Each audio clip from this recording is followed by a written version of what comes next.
Well, folks, I don't know about you, but this is everything I voted for. Sam Mirejovsky behind the What's Right microphone. Greetings. Welcome to today's program. Well, look, Trump went to the UN and blasted them with both barrels, and there was still some powder left dry when the day was over. I have only one real contention with what Trump said. Everybody's calling his speech extreme and hateful. Well, the predictable people are. My take on it is, I don't think he went far enough. Now, let's be clear. This was exceptional. I'll get into all of it. But the one thing, he was actually very nice and polite when it came to the UN itself. He said he had respect for the institution of the UN, that the UN could be a much greater institution than it is in its present form. And of course, Trump is right here about the UN, having the potential to be more. But let's be honest. What would happen in the world if the UN ceased to exist? Every time there is a General Assembly, this is where all the world's leaders gather and listen to each other bloviate. It is hours upon hours of punctuated boredom.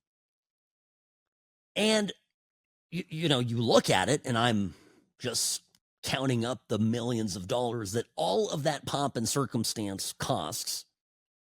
And then I look to the other side of the ledger, which is, what does this money give? What does this produce? And by the way, this is the best part of Trump's speech, where he literally calls them out and says, I've ended 7 wars. And you didn't, now speaking to the UN, you didn't even lift a finger to help me. Our president, Donaldus Maximus, flying, zipping around the world, having world leaders come to the White House, sitting people down, ending strife, ending conflict, saving lives, and all of these overpaid, bloviating apparatchiks in the UN didn't do nothing. That's nothing with 2 F's, in case you're wondering. Okay. By the way, my email, sam@whatsrightshow.com, sam@whatsrightshow.com. Welcome your comments and concerns, questions if you've got them. Here, periodically through the program, I do peruse my email, and of course, I will get back to you should there be a question or a comment that is relevant to the program. Now, okay. Why does it exist?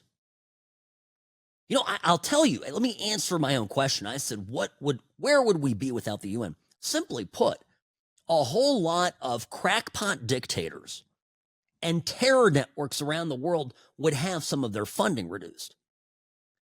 I don't understand. Why are we not talking about the fact that in the wake of the October 7th attacks and the IDF incursions into Gaza, we discovered that key operations of the Hamas high command were being hidden literally in UN-controlled buildings. The UN was actively conspiring with terrorists, and by virtue of providing them with free rent and cover and security, funding the terror attack on Israel. It's no surprise that we find this building now the epicenter of the rush to make Palestine a state. As all of this is taking place, by the way, the British consulate there in Jerusalem, changed its address to the state of Palestine from Israel. Palestine, that's what they are. That was a big story today, making the rounds. The defeat of Western civilization insofar as Western Europe is concerned, this is the British consulate, is complete. It's over. And it brings me now to the critical thought: defining America first. I think to a few, not to most, I think to a few, America first means isolationism. Primarily to our greatest critics, the folks in the mainstream media and some of the never Trump Republicans, the Bush Republican rhinos, if you will, the great Republican rhino safari. They are all screaming about isolationism. But I see America first as a revival of a defense of Western civilization. One where the United States leads the way, proudly, firmly, without apology, setting the standard for where we need to be, not just our country, but our allies, our friends in Europe in particular, whose governments have abandoned them, whose governments have done what Biden tried to do to us here in the last 4 years and almost succeeded. But that is continuing in Europe, and we are now far from being an isolated country, far from being, somehow some kind of a withdrawn, shrunken entity version of its former self. The United States, quite opposite, is becoming, and will continue to become, under Making America Great Again leadership, be it Trump, J.D. Vance, Marco Rubio, whoever continues with this battle, America as the center of the fight to save the world. Because the forces of darkness, our friends, they are running amok. And we have institutionalized terrorist networks that are spreading at an alarming rate across the world. Even American cities in places like Texas and Minnesota, and other places, you have whole communities of people crying for Sharia law, looking to subjugate the United States of America, the Constitution,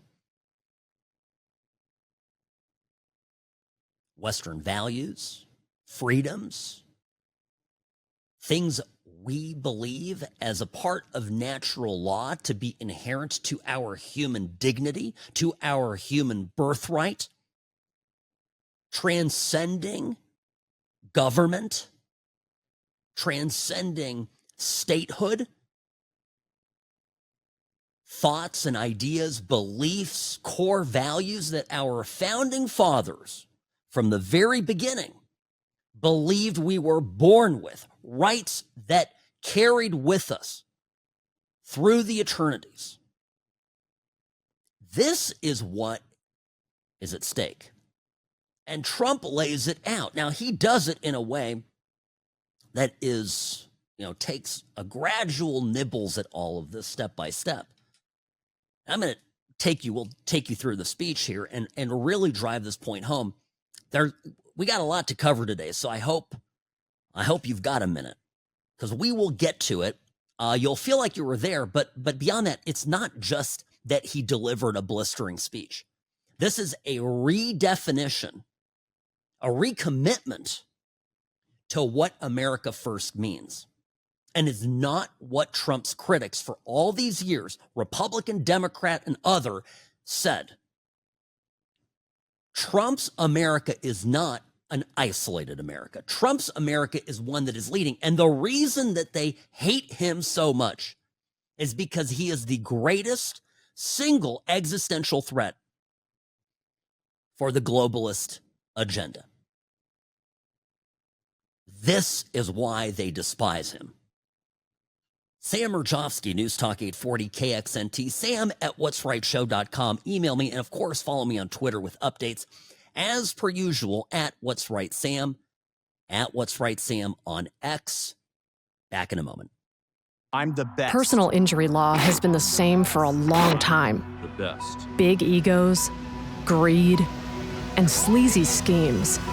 We've had enough. Welcome to Sam and Ash, the new standard for personal injury law, where things are done the right way, because you deserve a team that delivers real support and results. When you have both, your whole world can change. Sam and Ash Injury Law, because you deserve what's right.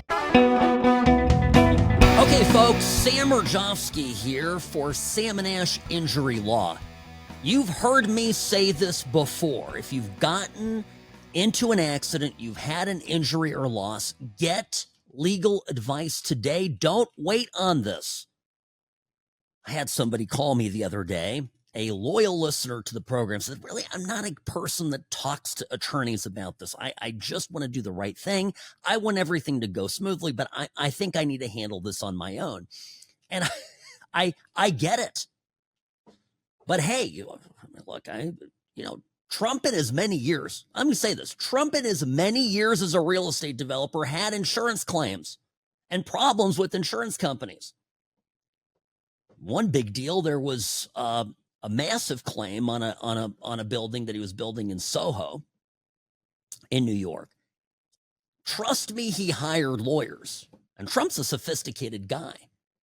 The other thing to remember here, and I always say this, these insurance companies, even your own insurance company, even if you've got a claim against your own carrier, these companies are so invested in wokeism and cultural issues, they're distracted from their core mission of taking care of you, the injured victim.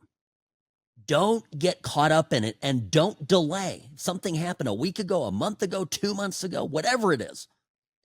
Give Sam and Ash Injury Law a call now.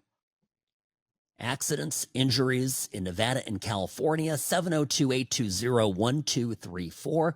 Tell them I sent you. And by the way, it's my firm, so I'm upstairs and I can talk to you as well about it. Sam@whatsrightshow.com. You can email me, 702-820-1234, because you deserve what's right. All right, Trump at the UN, folks. This was fantastic.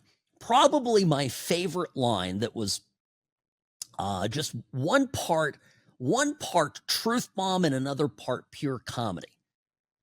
And that was the bit about all the work he had done to bring about peace in the world, and he couldn't even get a working escalator. You know what happened, right?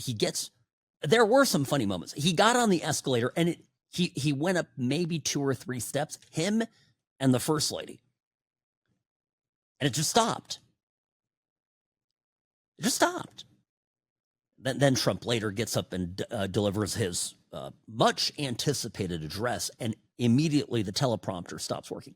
These are not coincidences, folks. Okay? I was born at night, not last night.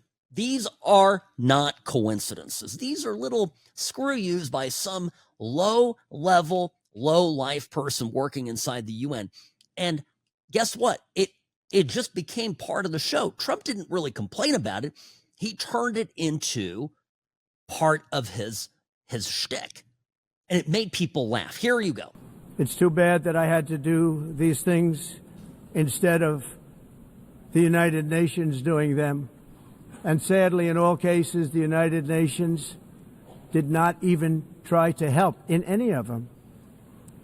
I ended 7 wars, dealt with the leaders of each and every one of these countries, and never even received a phone call from the United Nations offering to help in finalizing the deal. All I got from the United Nations was an escalator that on the way up stopped right in the middle. If the First Lady wasn't in great shape, she would have fallen. But she's in great shape. We're both in good shape. We both stood. And then a teleprompter that didn't work. These are the 2 things I got from the United Nations, a bad escalator and a bad teleprompter.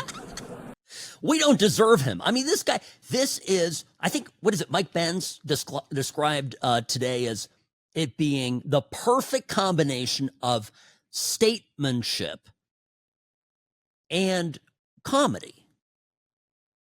Because Trump delivers on substance, and yet he is almost unintentionally funny. He's just a funny guy. The way it comes out.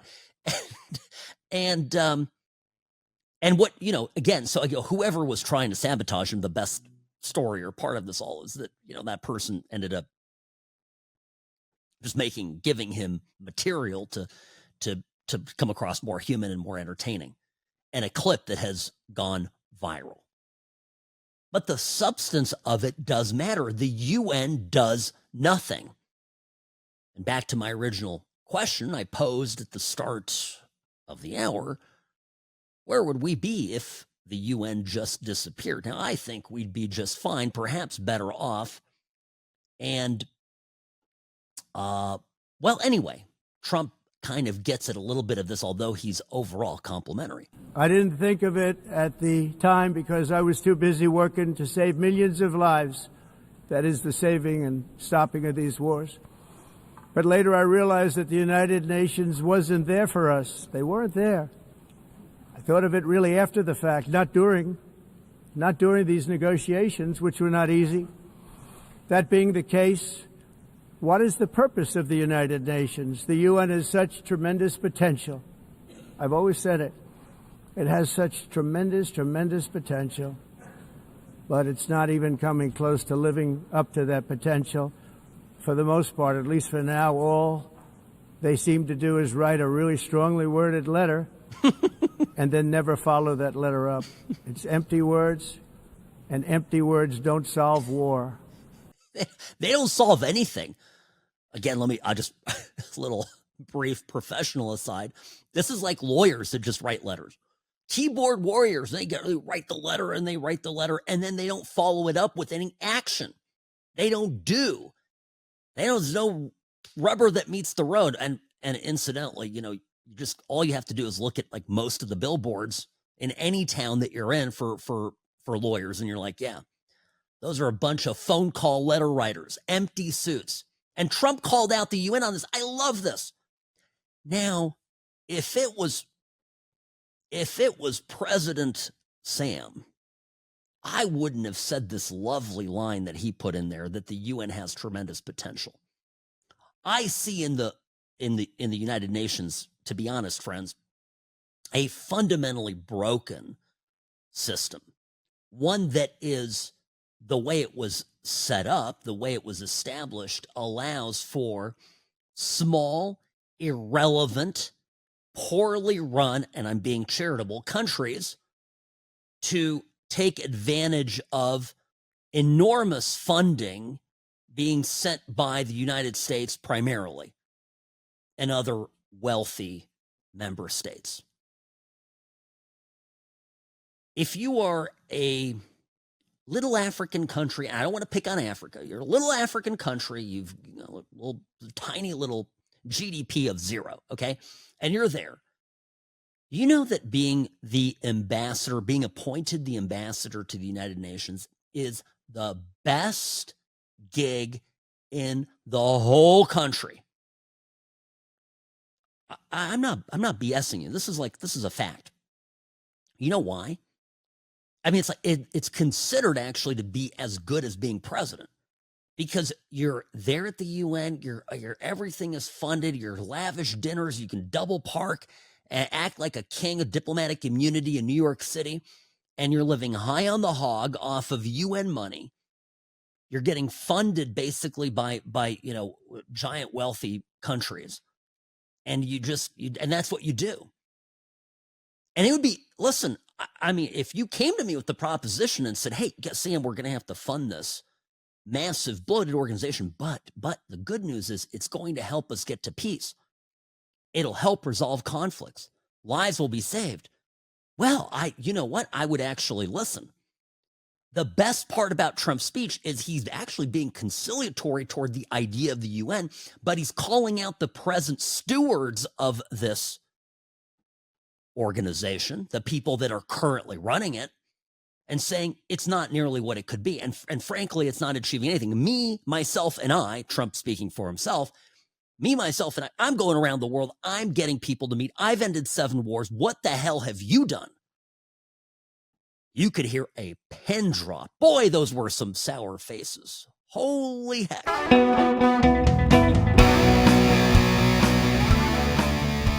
I have this thought watching Trump's speech at the UN and thinking back to Sunday, to Charlie Kirk's memorial, and this conversation around nationalism. Something I want to get to here about this before we get too deep into the speech. Sam Mirejovsky here behind the What's Right microphone. Friends, I am Nevada's favorite recovering Californian, and it is my pleasure to be with you here Monday through Friday, 1 to 3 p.m., as we tackle everything going on in the world, but we do it together. We do this, it's a friendly tete-a-tete here. Listen, this is always the highlight of my day. No question. Here's, somebody emailed me about this, and they asked me if nationalism is bad. And I've had these conversations, of course, with my father, who is very much a product of the 20th century, when nationalism did create some problems. And I've thought about this many times, using an analogy of food. Food, in and of itself, isn't inherently bad. Not enough of it, you starve. Too much, you're going to get fat. It's unhealthy. The wrong kind of food will poison you. But the fundamental truth is that you need it. And it is extremely reductive and oversimplified, right? To be anti-nationalism simply because of what nationalism meant and did to Nazi Germany, for example. This would be something akin to looking at a morbidly obese human and becoming anti-food. I mean, I could see how the appetite might leave your body, but anyway, the point being, right? All in good measure. Now you're asking, perhaps, some of you asking, well, Sam, what do you mean? Again, I'm looking at through the prism of Trump going to the United Nations and literally declaring America the savior of the world. If you had to sum it up in a certain way, if you had to pack, that's what it was. Look at all you, he was there. Look at all you European countries. You're all just killing yourselves with unfettered migration. You're committing cultural suicide. They're all sitting there, the world leaders with these dour faces looking glum. And Trump's just shooting at, it's just not actual shot, but certainly the words that were coming out of his mouth were very direct. Because in speaking to these elites, Trump is telling them essentially they are deliberately diminishing national identity. You are deliberately taking away the things that are, for example, quintessentially American, and you are diluting them to the point that they no longer exist. Perhaps some of you, if you're closer to my age, remember in school being told, and I had teachers, honest to goodness, who told me this all the time, well, we don't really have an American culture. We are a nation of immigrants, Sam. We are a nation. And, when I was a little tyke in elementary school, middle school, high school, not so much. I started waking up in high school, but, middle school, let's say.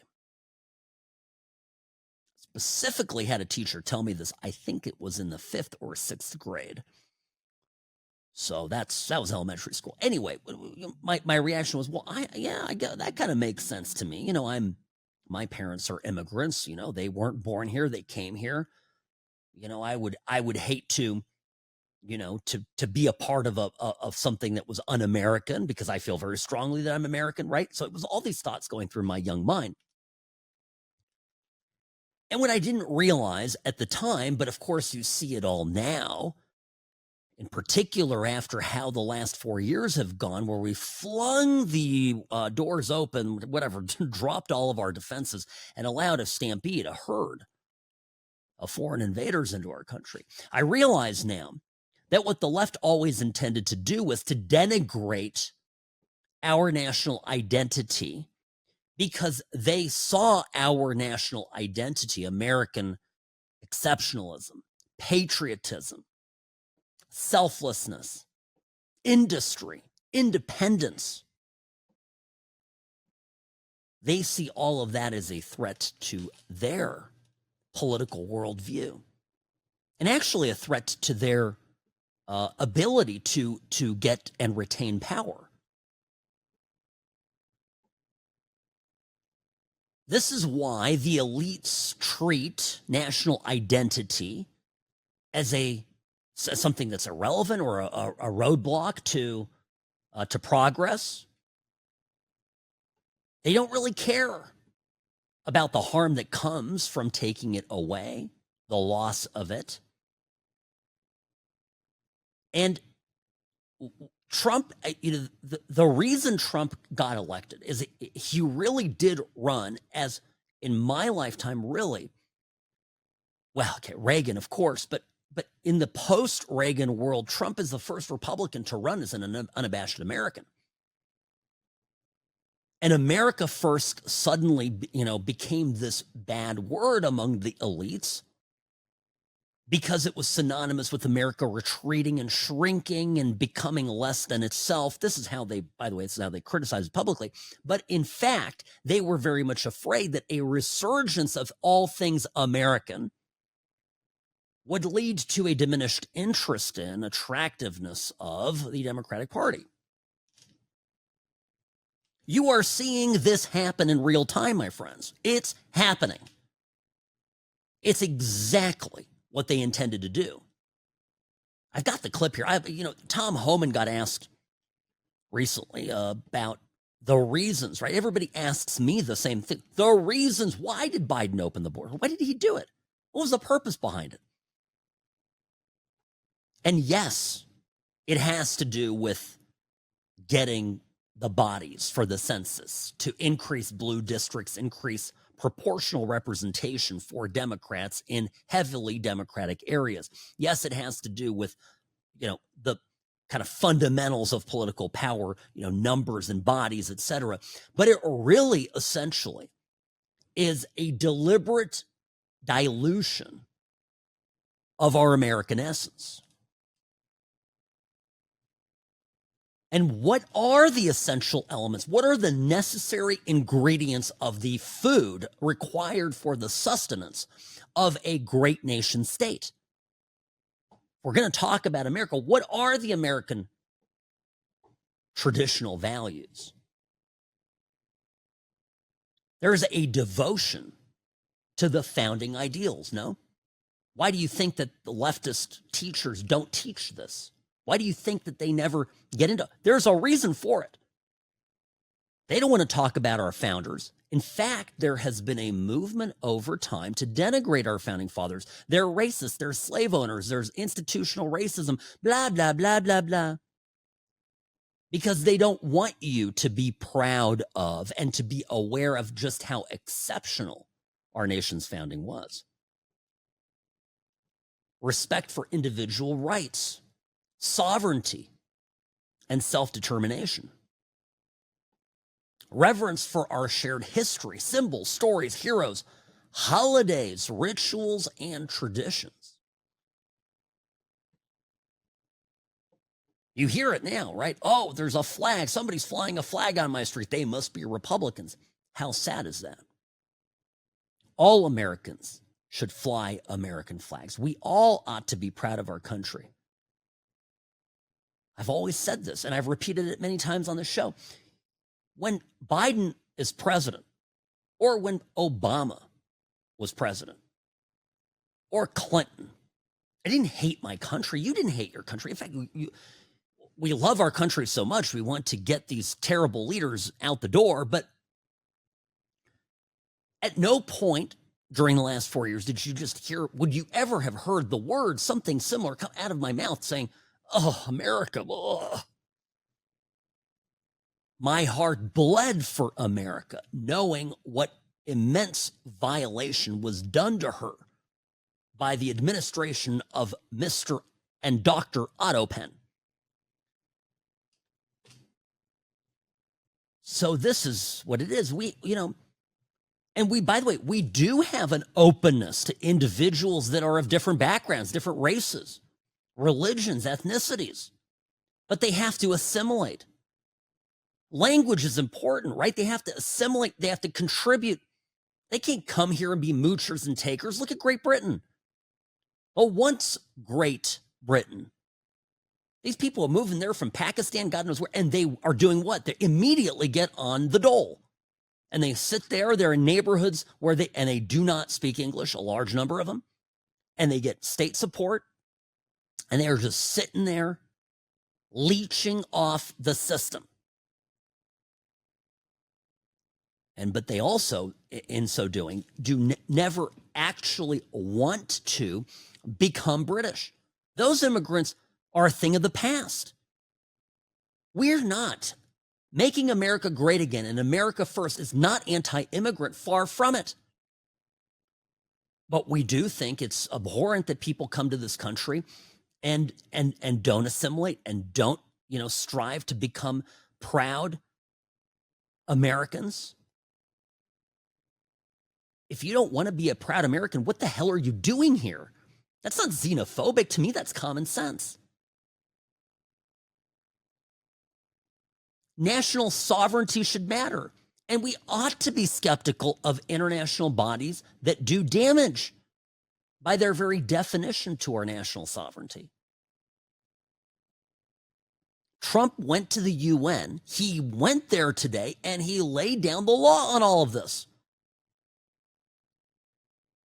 In so many words, he gave it to him. And so I promise tonight, if you have the opportunity or flipping through the channels, if you happen to cross MSNBC or CNN or one of these types of programs, you're going to hear all sorts of stuff, and we'll play it tomorrow. I mean, you're going to hear all sorts of stuff. And it is just the echoes of desperation of people that realize their power is waning. America is back. And not a moment too soon. Sam Mirejovsky, News Talk 840, KXNT. And I encourage all countries to take their own stand in defense of their citizens as well. You have to do that because I see it. I'm not mentioning names. I see it, and I can call every single one of them out. You're destroying your countries. They're being destroyed. Europe is in serious trouble. They've been invaded by a force of illegal aliens like nobody's ever seen before. Illegal aliens are pouring into Europe. Nobody is ever, and nobody's doing anything to change it, to get them out. It's not sustainable. And because they choose to be politically correct, they're doing just absolutely nothing about it. That was Trump a few hours ago at the United Nations General Assembly in New York City, New York. Sam Mirejovsky here on the What's Right Radio Network. Friends, welcome to the program. Always good to have you with us. Sam at whatsrightshow.com. Sam at whatsrightshow.com. Send me a quick email. Drop me a line. Let me know you're out there just to say hi. Love to hear from you always. This is the right way. Now, is this isolationism? No, this is leadership by example. Trump proved to the world, not just here domestically, but globally, that with a little bit of political will, you can clean up and shore up a border crisis like that. Why? He did it. And why does it matter? Because the destruction of your country lies in the balance. That is what is at stake. And if enough Western countries fall, the greatness that is Western civilization is lost forever.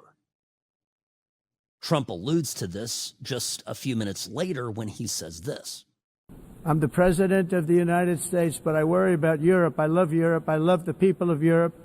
And I hate to see it being devastated by energy and immigration. This double-tailed monster destroys everything in its wake, and they cannot let that happen any longer. You're doing it because you want to be nice, you want to be politically correct, and you're destroying your heritage. You know, I loved he called out Europe about energy consumption. He said basically that they're buying energy from Russia and actually financing the Ukrainian war. They're financing Ukraine. Russia's aggression against Ukraine is being, by large part, financed by the Europeans, who are also simultaneously paying money to fight Putin. They're paying, in other words, both sides of the conflict. Now, why is this? You know, let me give you my little editorial here, if I may.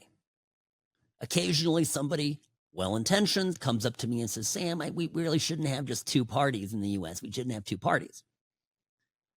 I go, oh, what do you mean? Well, it's a Democrat, Republican, nothing else. There should be a third way. And I always tell well-meaning people who want to have a dialogue about this, I said, well, let me give you an example of that. I present to you Europe. Okay, the European continent, every country I can think of right now that I have any awareness of has a minimum of 18 parties. 18. You heard that right. 18, 1-8. Some as high as 30, 40. Lot of parties. Now, some of these parties are getting 2%, 4%, 5%, whatever it is, right? Because there's certain issues that matter to people. I'm going to vote for the little guy. I'm going to work for, this is more me. Okay. So then what happens? Nobody gets a majority. Nobody can actually govern. But pretty much every government, in order to get to 50%, has to form these unholy alliances with these fringe lunatic parties. Like, for example, the Greens. The environmentalists are the biggest bunch of psychotics to ever be unleashed on the West. I'm going to just put it there. Psychotics. So you get these green parties, and they have, because some people, that's all they care about is the trees. The world is on fire, literally nuclear war looming, and they care about, the spotted beetle living somewhere in some forest they've never been to. Okay, so now the Greens are part of government. And what do they say to the incoming prime minister? If you want us in your coalition, you have to adopt our environmental agenda. And all of a sudden, even a right-wing party or a moderate left-wing party suddenly goes, yeah, we're going to close down nuclear power plants, which is the most suicidal policy that Europe, this is the dumbest thing Europe ever did. They're closing down nuclear power plants, and they are forced to import energy from Russia. And that is why Putin, in large part, was emboldened. It's the left that is now screaming, Ukraine, Ukraine, Ukraine. They are the ones that caused this through their insane policies. These people are so fundamentally broken, there are no words to describe how dumb these people are. This is the second day that I'm having a conniption fit here, Robbie, just yelling at the stupidity of the left. But it has to be said. One thing I do here, folks, I do not lead anyone astray. A voice of reason. And I love that Trump is talking about Europe. I get emails sometimes from you. Sam, you're talking about Europe a lot. We are in a fight to save Western civilization. And it's unfortunately for us larger than just our border. And Trump recognizes this. And he recognizes that it seems right now that the only political force in the world that can do the job is the United States of America. We, a former colony of Great Britain, have morphed into the savior of the world. And if you think that's an overstatement, just put a pin in this and let's come back to it in 5 to 10 years. You wait and see. I know what I'm talking about. It is fundamental here that in order, I mean, what do we have on the other side? I said this yesterday. to everybody going, you know what, let's back away from Israel. Let's back away. You know, we don't have to. America first. America first. Enough of Israel. Even people that I deeply respect, like Vivek Ramaswamy, has said things like along those lines, right? Here's the fundamental problem with it. Our answer to leaving the Middle East and not having to be the Middle East policeman lies in setting up a successful country that defends Western values and is protected, and that's Israel. It's not Syria. It's not that Jelani character running around the UN, former terrorist, getting feted by the establishment globalists. All right, be right back, folks. Don't go anywhere. More of the What's Right show up next.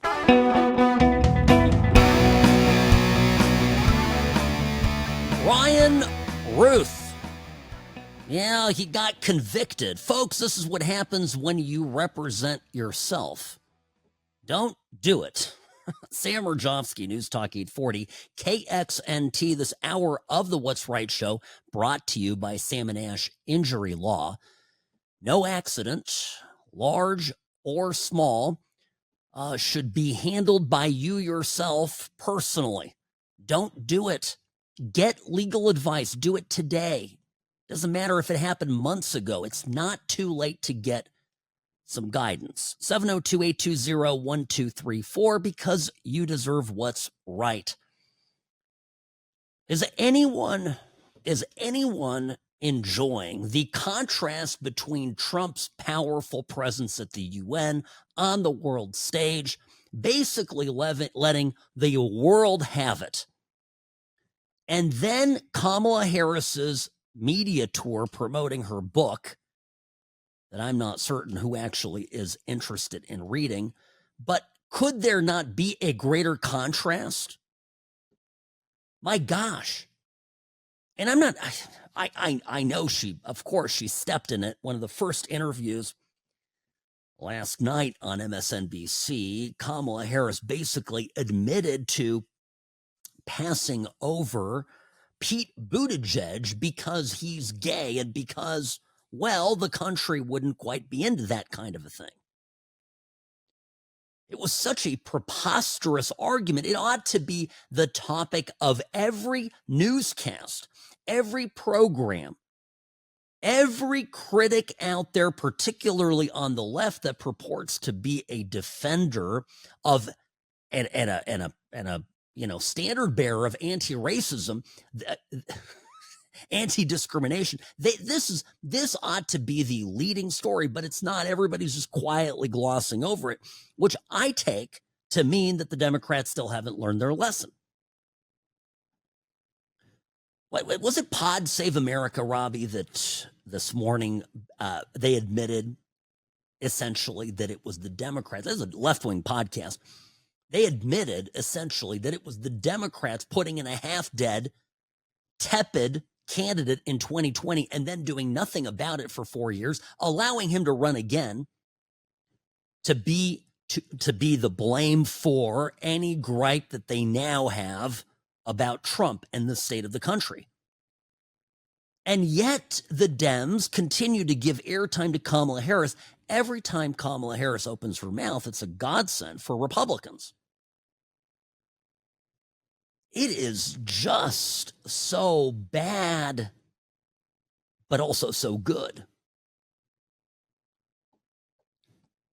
This was Monday. MSNBC with Rachel Maddow. Kamala Harris gets into the subject of Pete Buttigieg because the premise of the book is her quick ascent to being the nominee of the party.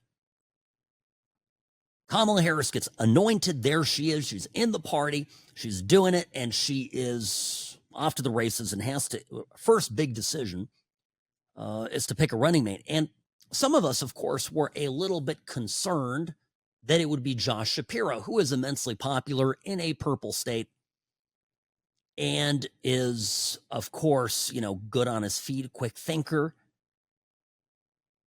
Now, Kamala talks about the fact that he's Jewish, and that's a problem.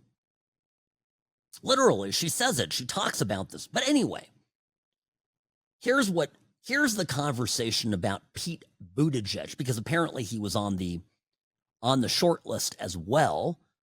And, well, I'll let her speak for herself. You know, you're the first woman elected vice president. You're a black woman and a South Asian woman elected to that high office, very nearly elected president. To say that he couldn't be on the ticket effectively because he was gay is hard to hear. No. That's not what I said. That he couldn't be on the ticket because he is gay.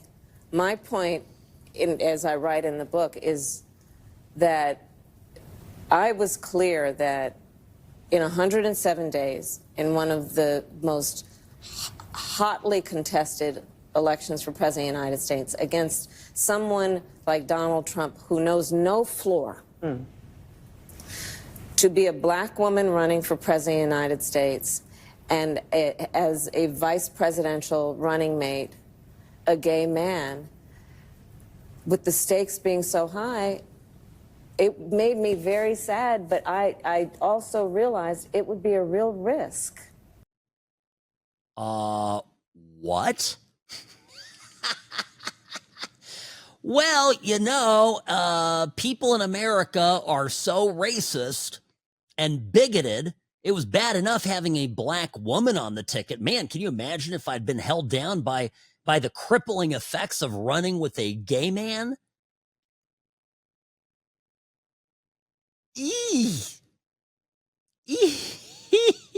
Now, I have plenty of humor to share on this, but let me just bring this back to the political essence.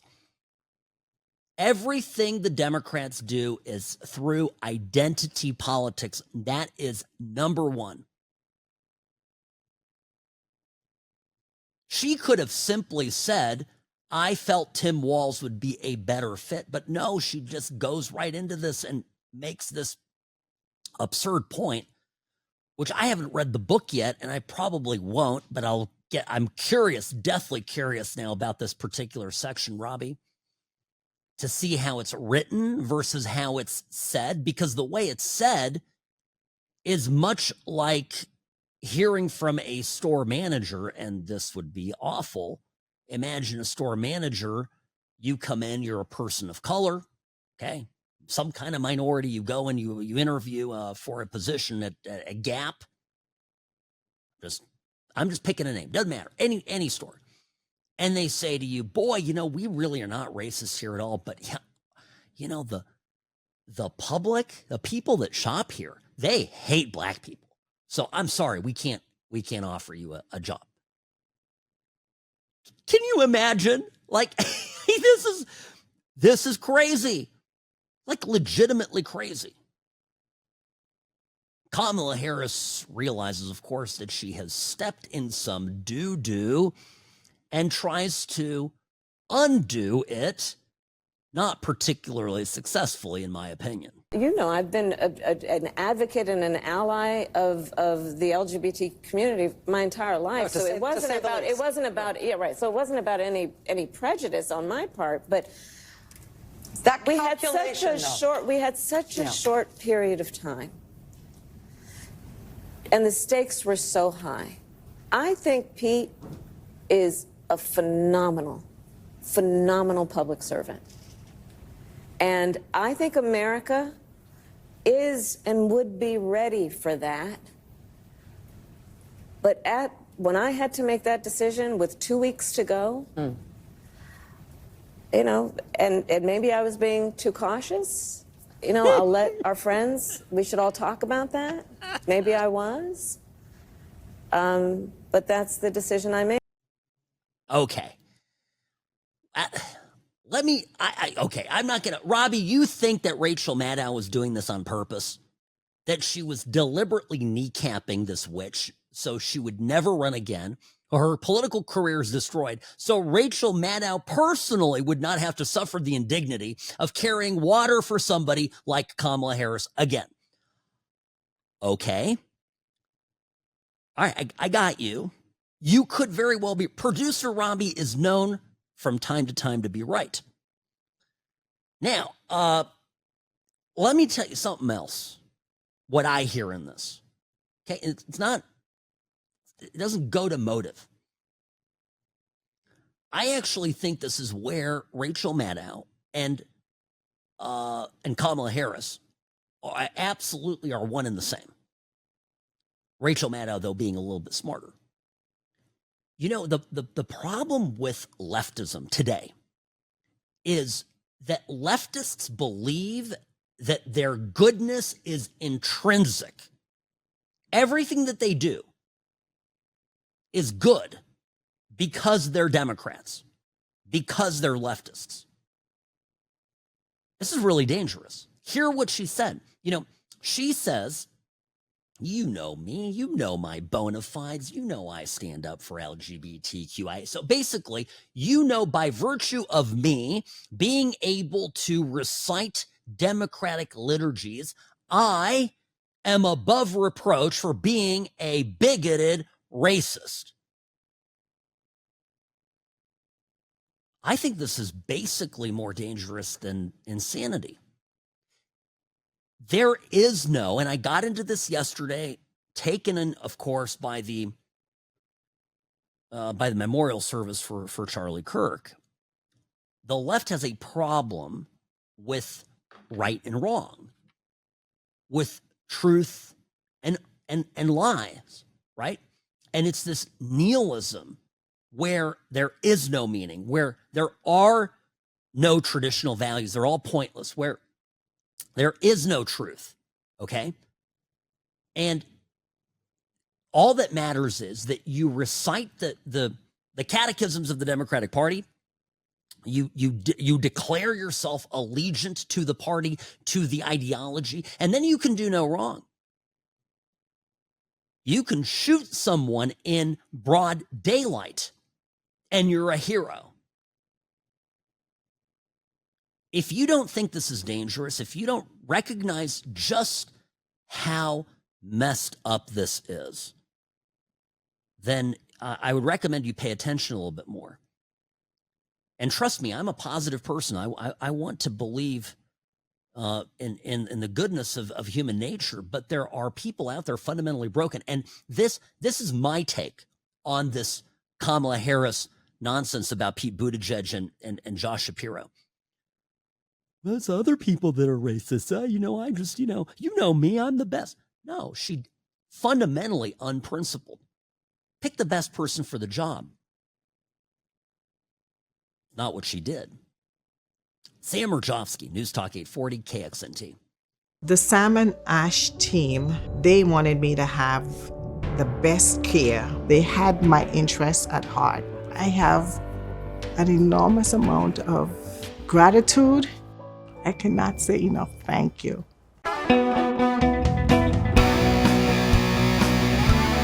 Hi, welcome back. Sam Mirejovsky here behind the What's Right microphone. Greetings, friends. I'm here, don't worry. Got the rest of the hour together, and then the one and only Mark Levin on after the What's Right show. All right. About 4 weeks ago, which seems now with everything that's happened, an eternity. I will tell you, there was a growing sense that the Democrats were looking good in the midterms, for the midterms, that things were coming together. And I sense that slipping a little bit. Number one, last week, Trump's overall approval rating with Rasmussen went up beyond 50%. And I think he hit even, I don't have it here in front of me. I thought I did. I thought I had it in my stack. I don't. 52%, 53, something like that. Well, it had been down at 48 before, 47, 46, even 48, 49, got in that high 40s zone and had been resting there for a while. And some Republicans found this alarming. Now, things are looking better. They're looking better. And it's got CNN worried as well. Harry Enton Monday got into this a little bit, talking about the midterms. And instead of saying that the edge goes to Democrats, now Enton says there are no guarantees for either party. Basically, it's up for grabs. What are we seeing? Donald Trump being underwater, Democrats, and Oh, this guarantees us we're going to fly high in the midterms. Let me tell you, this guarantees you nothing, because at this particular point, the Democrats are the New Orleans Saints of political parties. What are we talking about? Trust the Dems or GOP more on the economy? Who leads on the economy? Republicans by 7. Immigration, Republicans by 13. How about crime, a big issue for Donald Trump and the Republicans? Look at that, lead by 22 points. So the bottom line is this. At this particular point, the ball may be on the ground, but the Democrats have not picked up the ball and running with it. If anything, at this particular point, it's the Republicans who are running with the ball on the top issues, the economy, immigration, and crime. Okay, it's sort of a toss-up, but Enton is plugging in data that I think is erroneous. Let me tell you why. The Rasmussen poll that does a daily tracking of presidential approval, and Rasmussen, one of the most accurate pollsters in the last 3 major cycles, has the president up at 52% end of week. Now, what do you think the Associated Press in the same time period has the president at? It's 28 points less. 28 points less. What do you think that's about? This isn't even real. Do you really think, I'm just be honest, do you really think that the president's approval rating is at a third? Like I'm telling you, all you have to do is run it through your gut. And you'll know it's absolute bunk. It's complete nonsense. So so the Enton then, of course, gets into more of it, right? The edge now, positive news for Republicans on the economy, immigration, and crime. This is one of the reasons why the Democrats are so upset with throwing around the National Guard and going in and securing great American cities, starting with Los Angeles, and then of course the big push in the District of Columbia. Listen to this. Let's compare it back to 2022. I think this kind of gives away the game right here. Okay, the GOP is more trusted than the Dems on the economy. It was 12 points in 2022. Slight decline in that lead, but still 7 points. How about immigration? It was Republicans by 3 back in 2022. Look at this. The Republican lead's actually gone up by 10 points. What are you doing, Democrats? My goodness gracious. And on crime, the Republicans were up by 13, and now they're up by 22. The lead, again, expanding by nearly double digits. So whatever Democrats are doing, it ain't working, Kate. It ain't working. Republicans have the lead on all 3 issues. And if I was a Democrat strategist, I would be getting the vapors watching Kamala Harris do the media run right now, hawking her book. My goodness, I'd be losing my mind. I go, okay, on screen number 1, we got Trump basically yelling at the Europeans to get their acts together and telling everybody how America's the boss and the king of Kong. And on the other screen, we've got Kamala Harris saying why she didn't pick the gay guy because, nobody wants a gay guy. This is great. And independents, what about the independents? Okay. You have every single Dem in the country that has any amount of political standing, that has any amount of pretense to become the nominee in 2028. Every single one of them is doing what? Talking about how their cities are safe. It's like Baghdad Bob. Just like Biden kept talking about everybody in the administration for the last 4 years. There's no inflation. Everything's fine. The economy's fine. People aren't suffering. You don't feel any inflationary pain. Now they're going, there's no crime. There's no crime. Trump is a fascist. Hurdy-durdy-dar. And what are the independents doing on this subject? Well, across the board, favor to Trump. It's all about the center of the electorate, right? You win with independents, you win overall. And what do we see right here among independents? Republicans still have a point lead on the economy. They got a 10-point lead on immigration. They got a 21-point lead on crime. The bottom line is when you look at these numbers, Democrats should call their offices because at this particular point, even if Republicans, or even if the public doesn't like what Donald Trump is doing. They ain't necessarily liking what Democrats are doing. And it ain't just a referendum on one party. You actually have to go out and beat that party. At this particular point, Democrats are not able to beat Republicans. They still and again, this isn't as Donald Trump came into office. These are numbers from this month. These are numbers from September of 2025. We still find that the Republicans leading on all three of these issues. And, of course, this economy will be the key. If Democrats are going to win, they're going to have to likely win on the economy. At this particular point among independents, you see that 1-point lead for Republicans. And overall, at least according to the Washington Post, they hold a 7-point lead on the economy overall as well.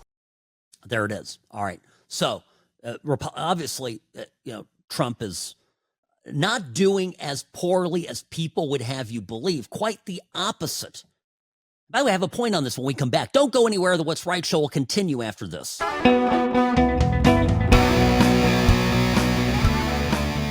All right, friends, welcome to the What's Right show. Sam Mirejovsky here, Nevada's favorite recovering Californian, behind the What's Right microphone. Now, the analysis of why Republicans and Trump are more favored on the subject of immigration, on crime, can be traced to what I think the mainstream media would have us believe, highly unpopular immigration policy crackdown by the Trump administration. Now, my theory is that Trump's immigration enforcement is far more popular than people realize. And the reason is that I suspect there is a significant portion of the population that sees it happening.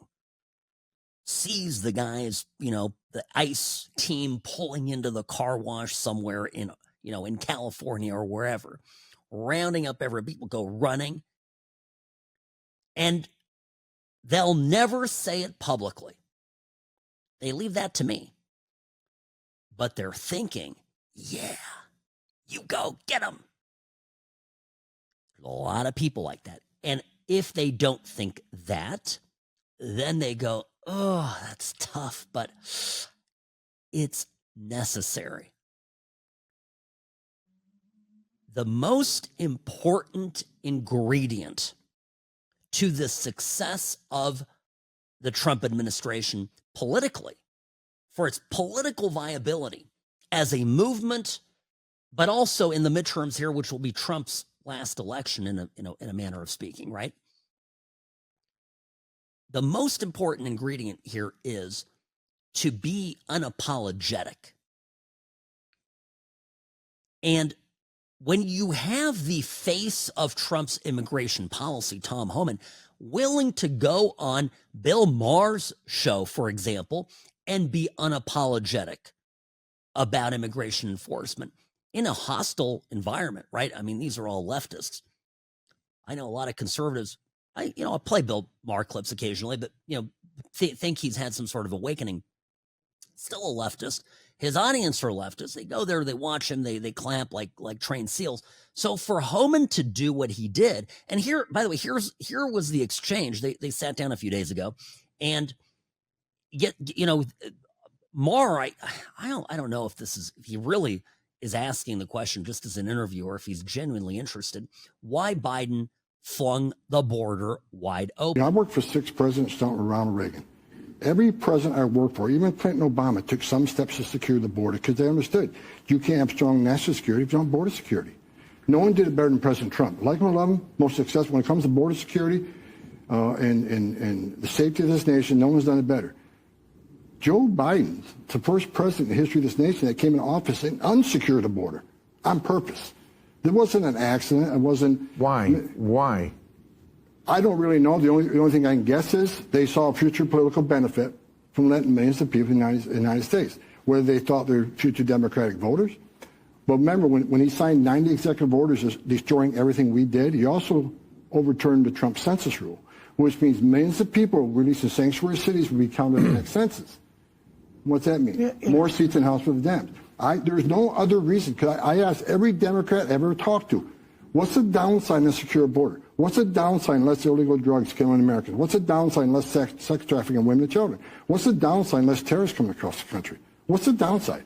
They can't give you a downside. So They must have saw future political benefit. Yeah. That's unapologetic. We've secured the border. We've done it. Nobody's done it better. We're not apologizing for nothing. Oh, and by the way, Biden flung the door wide open. Why did he do it? Well, I don't know, really. It was a whole host of reasons. So this is great. And here comes another incredible member of this administration, Marco Rubio, and he gets asked about the 2 or 3 recent boat attacks. Right? These are the Venezuelan drug boats that are basically getting bombed to smithereens by our military.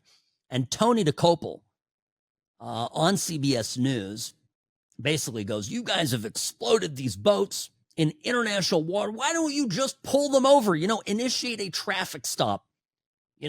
Please, gentlemen, pull over. This is the DEA. This is the U.S. Coast Guard. It's the U.S. military, whatever. Just, please pull over. Can't we just talk? This exchange just gets me. And again, pretend you're an independent. Pretend you're kind of middle of the road. You don't love Trump like we love Trump, but you're kind of thinking, there are too many drugs. You maybe know somebody who died of a drug overdose. You're certainly aware that fentanyl is flowing into this country. And so you have this exchange from a trusted media outlet with a member of the fascist regime, Marco Rubio. As the U.S. has exploded 3 boats now in international waters, why not just stop them and board them to stop the flow of drugs? Because interdiction doesn't work. You want to stop these drug cartels, you have to make clear to them they're not going to get their boats here. Interdiction, they don't care about losing a boat. They don't care about losing some drugs. They've already factored that into their business model. What will stop them completely is that they know if they go out there, they're not going to make the journey. Look, this is an imminent, immediate threat to the United States. If you tell me there's a boat full of drugs headed towards the United States, to drop off drugs here and poison our people, that's as big a threat as if some country was coming in to attack an American city. It needs to be stopped. The way it's been handled in the past hasn't worked. And boy, let me tell you something. You're not seeing nearly as many boats right now as you were a couple weeks ago. So it has worked and it will continue to work. And the president's very simple. He's not going to continue to allow these drug cartels to flood America with poisonous drugs that are killing our people indefinitely. So, translation. If you want the drugs to stop, you can't be nice. Nice isn't going to cut it. You have to come in and bomb the hell out of these people, and you've got to make it so it is a near certainty that running a drug boat to the United States will be a fatality. It'll be very tough to recruit, drug smugglers if it's basically a kamikaze mission. At that rate, they're going to be raiding the cancer wards, getting people to take these boats over. All right? But that's the point. And this is immensely popular. And the left is so wrapped up in their Trump is a fascist and a Nazi and a bigot and a dictator and a king. No kings, no kings. And I'm sitting here, I'm going, look, I know I have certainly a different viewpoint that is informed, gosh forbid.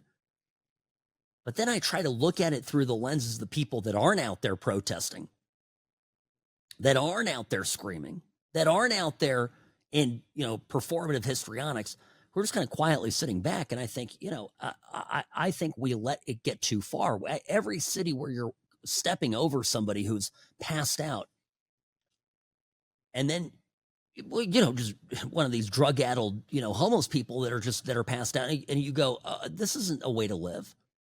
This isn't good for them. This isn't good for me, for my family. And so the takeaway is, something has to be done. And then Trump comes along and starts to do something about it. And the people you used to vote for are calling him a fascist. And the problem, the risky problem here is that if you are sympathizing with a political leader on a few topics, maybe not all, but on a few topics, and your party continuously berates that person as all sorts of nasty names, none of which are flattering, don't you at some point begin to feel as though those attacks are cutting into you a bit? How do you feel when you're constantly being told that the person you are sympathizing with and kind of liking what they're doing is a fascist, is a Nazi, is Hitler? It's a problem. And Christian nationalism, by the way, this is another important point about the events of the weekend. Christian nationalism is going to become a new slur that the Democratic Party is going to quickly adopt. They're already starting to. They're going to hear a lot of it, Christian nationalism. And in so doing, they're actually going to be putting down everybody of faith in the country. Now, they've already done a good job of it over the years, but this will be the final nail in that coffin. And it is absolutely so unnecessary. It's so stupid, and it's political malpractice. But it's back to that, intrinsic goodness that Democrats believe they possess. They just believe that whatever they do is good. And by definition, anybody that opposes them is bad. So everybody over there, everybody is bad. They're pointing at you. They're pointing at me. Pointing at our kids, our parents, our neighbors, our friends. We're all bad. We're all doing wrong. We're all despicable. We're all deplorables. We're in flyover country. And they're sitting there in their cosmopolitan grandness, their fakery, right? By the way, Trump signaled out London. I love this. He really has a thing for Sadiq Khan, who's the mayor of London. London is a great cosmopolitan city. I just had some friends go to Europe, and they went to London, and they went to Paris, and they visited me in Prague, and then they went to London, and then they come back, and my friend goes, well, I really like London. I can't wait to have a conversation with him about this. Because London, everything I think that he likes about London, wow, look at that beautiful old hotel built 100 years ago. Wow, look at that beautiful building from 250 years ago. Wow, look at those gardens built 300 years ago. Look at that castle built 600 years ago. Everything he likes about London is built on patriots, British, English patriots, who painstakingly built that up with pride of culture, of country, of national identity. They built it brick by brick, stone by stone. And the new London, ushered in by Sadiq Khan, and frankly, honestly, all the right-wing so-called conservative Brits as well, Boris Johnson et al., the new London is a veneer of schmuckery. International, look at the food. We got the fancy food now. We got these cocktails and everything. Wow. But it's in all these glamorous spaces that the people that run London today could never replicate. If they were put on a barren piece of land on the Thames River, same basically upstream, downstream, wherever from London, but just here you go. Here's empty land. Recreate it. Make your cosmopolitan paradise right there. They couldn't do it. They wouldn't be capable of doing it. This is what the left does. This is why Stephen Miller's speech on Sunday was so powerful. All the left does is destroy, they leech, they suck the blood out of what the creators create. We, conservatives, American patriots, and by extension, patriots in other Western countries, we're the creators, we're the builders, we're the developers. And at every turn, we have to be concerned about what guy's going to come along, what Mamdani or Clinton or Biden or Harris or Sadiq Khan or Keir Starmer is going to come along and just try to take a chunk of our creation, of what we built, of what we did. That's what we live concerned with. And they take it through taxes. They take it through mass immigration, flooding our country with people who want to destroy what we value. They take it by putting in our beautiful neighborhoods dangerous drug dealers, criminals, transnational gangs that are, I guess, being prosecuted by Kamala Harris at some point. They're destroyers. And I think that a certain portion of the middle of the country is going to have an awakening. And politically, the effect of this is not going to be good for the Democratic Party. I can tell you that.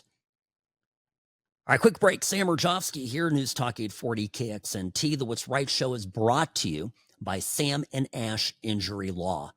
Don't wait on your case. Call today. 702-820-1234. Get legal advice. Everybody does it. Don't be the only person that doesn't talk to a lawyer. 702-820-1234, because you deserve what's right.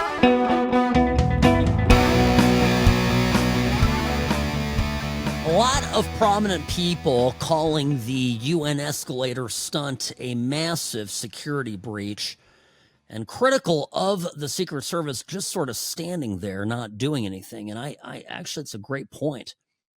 This well, Secret Service should have immediately seen who was operating the escalator, tackled the person. Why not? It's an attack on the president.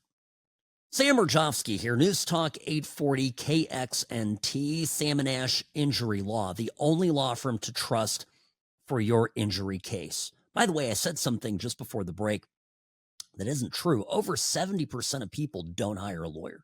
So you're not alone. Over 70% never talk to an attorney. And then the insurance company has their way with them.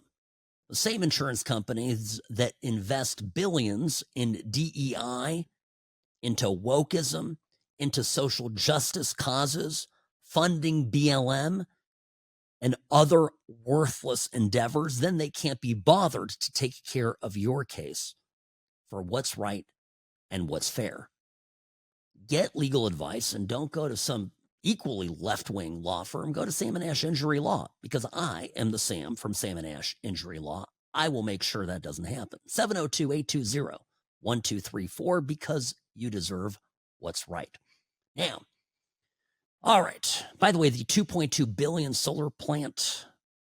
billion solar plant that is just on the border of California, Nevada. If you're driving to Vegas on the 15, you can't miss it. If you're flying in, maybe not as a passenger, but as a pilot, if you're flying into Vegas, sometimes the reflection of the sun's rays off of it are blinding. It is getting closed. They're shutting it down. It never lived up to its promises. Classic boondoggle of the environmentalist lobby. By the way, who's responsible? Well, it was in 2011, the U.S. Department of Energy under Barack Obama issued a $1.6 billion grant in 3 federal loan guarantees. And they said it would be an example of how America is becoming a world leader in solar energy, a giant load of garbage. So there we have it. Okay. Why is Singapore so common sense? Singapore, tiny little country, Southeast Asia, they are run essentially like a company. I mean, the president is functionally a CEO type character. There isn't a lot of freedom of what we think is freedom. You can get, for example, severely punished for leaving gum on the ground. You're right. Gum actually is outlawed. You can't chew gum in public. It's squeaky clean. Never been to Singapore. It's on my list. I want to definitely check it out. But here is the leader of Singapore talking about this enormously troublesome rush in the West right now to recognize Palestine. And he gives Palestinian statehood an important precondition. We will recognize the state of Palestine when it has an effective government that accepts Israel's right to exist and categorically renounces terrorism. Hamas has consistently rejected Israel's right to exist. It has yet to renounce terrorism or agree to disarm. In fact, Hamas has vowed to repeat the terrorist attacks of 7th October if given the opportunity again. Hamas's refusal to recognize Israel's right to exist, its rejection of peaceful coexistence, and its propagation of terrorism. In June 2007, Hamas violently seized Gaza from the Fatah-dominated Palestinian Authority and has ruled in Gaza by force ever since then. And there have been no elections in the occupied Palestinian territories for 2 decades. Yeah, bingo. By the way, this is the foreign minister of Singapore, not the leader. Trump, by the way, for his part at the UN, said that he has been working on a ceasefire in Gaza, but that he's getting kneecapped by the UN, by the UK, by Australia and Canada and Spain and every country that's recognizing Palestinian statehood, because essentially the terrorists, Hamas, is getting what they want without coming to the table. It's maddening. All right, folks, Mark Levin up next. I'll be back tomorrow. Fear not.